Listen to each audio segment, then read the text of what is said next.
Hi, my name is Sachina and I'm a grad student here at Liberty. I have one question for you today. Where do you get your news from?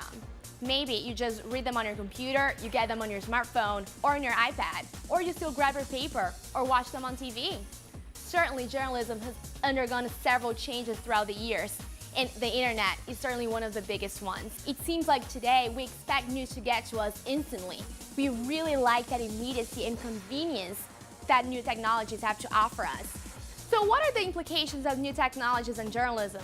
Do you believe that journalists are still the watchdogs of society? Well, I've spoken on this topic to journalists and college professors, and we'll see what they had to say. The biggest difference, obviously, is technology. I mean, from typesetting through research.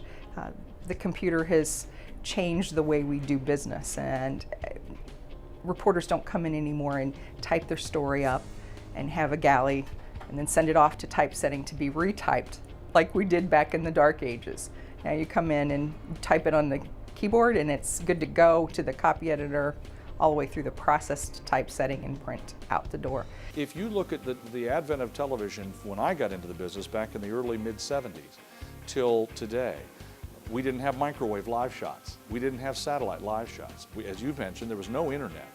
Well, you take all of those things now, and those can be done over the internet. You can do them with all sorts of means by which we don't have to have a truck and a signal and all those sorts of things. We can do them very portable in a very simple way.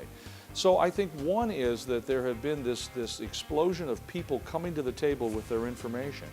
And so journalism has had to kind of adjust to that. How do we become relevant?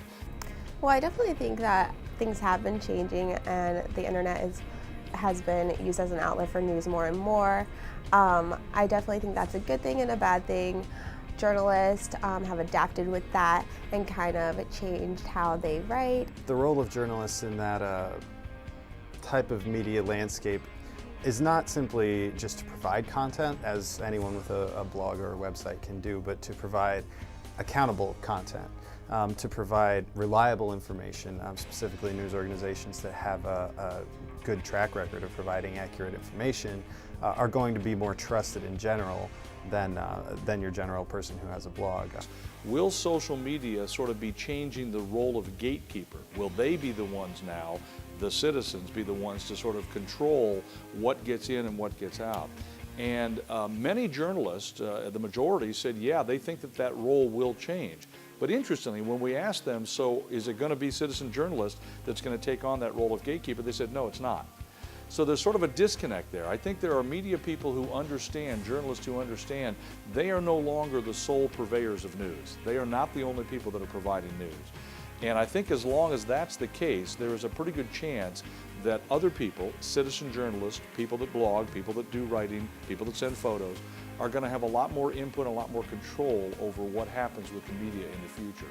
I don't think the days of journalists sort of minding the store and being in charge of everything is going to continue. Almost every story that we do in a breaking news context, the original thought is to get it up online as soon as possible. Continue to get more information and just give more online, as it becomes necessary and as more information comes out. Readers go to where they want to read the news from or where they want to watch the news from now, more so. Cable kind of started that with having all-day news cable channels, and people go toward the cable channels that, say the news in the way that they want it. But with the internet now, I think it's gotten a lot worse because people go to, there are millions and millions of websites, and people go to specific websites that, have the news in a certain way that they really like to read it. So I think that has kind of hindered journalism in a way, because there's not that just, clear cut, this is how the news is. Journalists are kind of trying to attract people more than just, putting out the facts simply.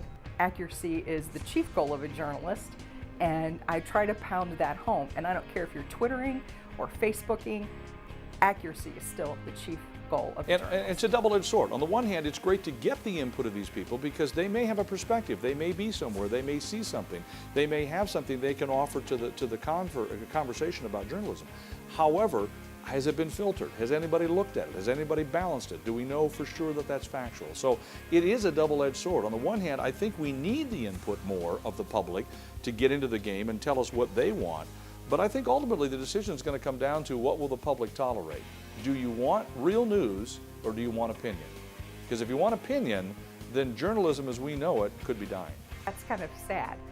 We used to work in teams and develop stories and layouts and photo spreads, but I see it becoming more where the journalist is the one-man band kind of thing, and you just have to stretch yourself. So what are your thoughts about the role of journalism today? We here at MediaHope would like to see what you have to say about this, so leave us a comment, and thank you for watching.